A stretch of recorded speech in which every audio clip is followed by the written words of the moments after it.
Hello everybody and welcome back to the Fortress of Solitude. Today we're going to be talking about Green Lantern issue 16 by Jeremy Adams, Zermanico and Romulo Fajardo Jr. The Civil Core event begins here as the Green Lanterns face one of their biggest, quite literally, foes ever, Mogo, who has been infected by the red light of rage thanks to the recently deceased Tharos and has destroyed Thanagar along with the Lanterns and all his enemies.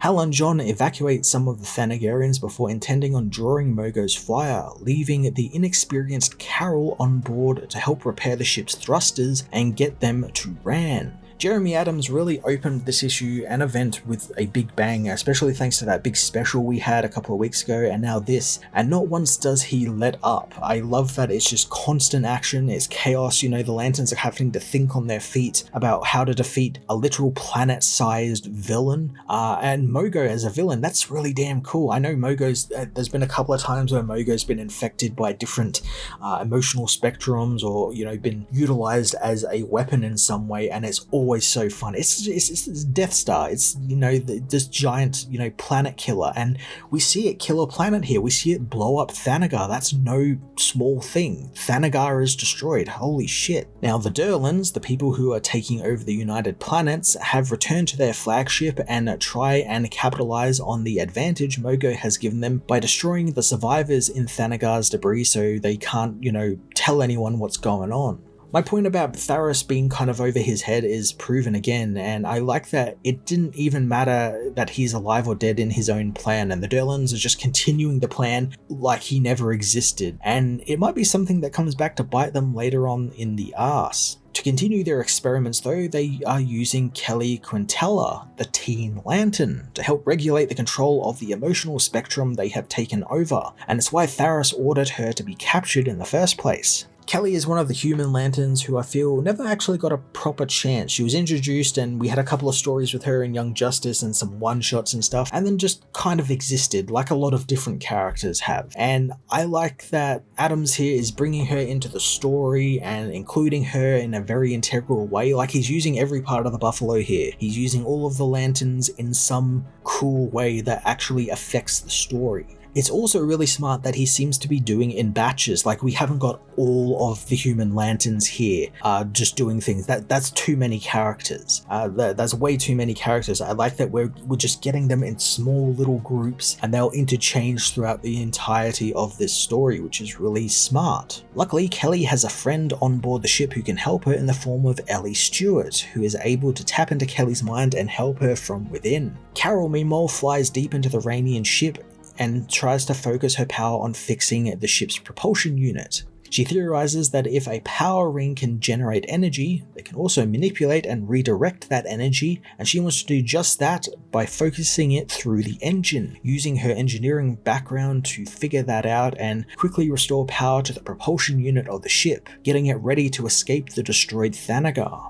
Hal and John confront an entire fleet of United Planet Lanterns to help give them time to escape, and the fight becomes a lot harder when Star Shroud gets involved. Luckily, the Lanterns weren't trying to hold Star Shroud off, just distract him long enough for the survivors to escape to Ran and warn them about what's happening with the Durlans and the United Planets. Hal and John return to Oa so they can save their friends and plan their next move, since the people are still trapped on Oa in the science cells and they want to get them out. Having escaped Star Shroud, the villain returns to the Durlan flagship and he begins giving out orders, and you're thinking this is a villain who was kind of like their lapdog just an issue ago, and this is where a really cool twist happens, as this is Star Shroud, but it's Star Shroud who has taken over Tharos's body, and Tharos is slowly coming back to life as the Star Shroud. It's really quite interesting, and initially we find that he wants his body restored, but now he just wants to get some revenge against these Lanterns and what they did to him, and that's a really cool way to take this villain, especially since,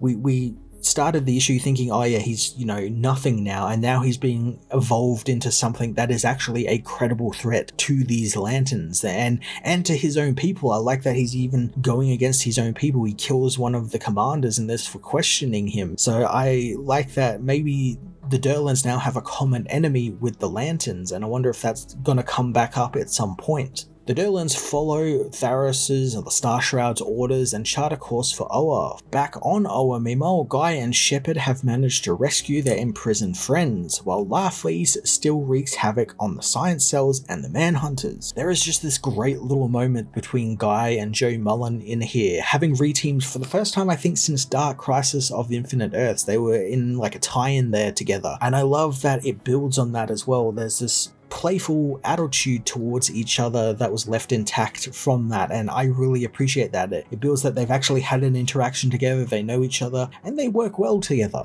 As the Lanterns escape Oa, Carol and the Rand and Thanagarian survivors run into some trouble as Carol's power gives out, and a strange violet-coloured monster arrives on the ship, seemingly looking for Carol and her ring. Carol getting a big part of the book is really quite cool, and I like that for a Green Lantern event, it's not just about Hal Jordan and the Green Lanterns again. It's going in different directions. Now that we have, like, obviously Carol here with the Star Sapphire, we've got, you know, Alan Scott with the Starheart, the Star Shrouds there, all these really interesting things that we're actually getting to explore and not just focus on the Green Lantern side of things, and we get to see a little bit more about these other Lantern Corps, and I always like when we do, because it feels like outside of like the Yellow Lanterns and maybe the Red Lanterns, it never gets done enough, and it feels like they're always underdeveloped in some sort of way. So hopefully Adams does get to explore a little bit more of these lanterns, and I'm sure he will, because he invented one just a couple of issues ago with the Sorrow Lantern.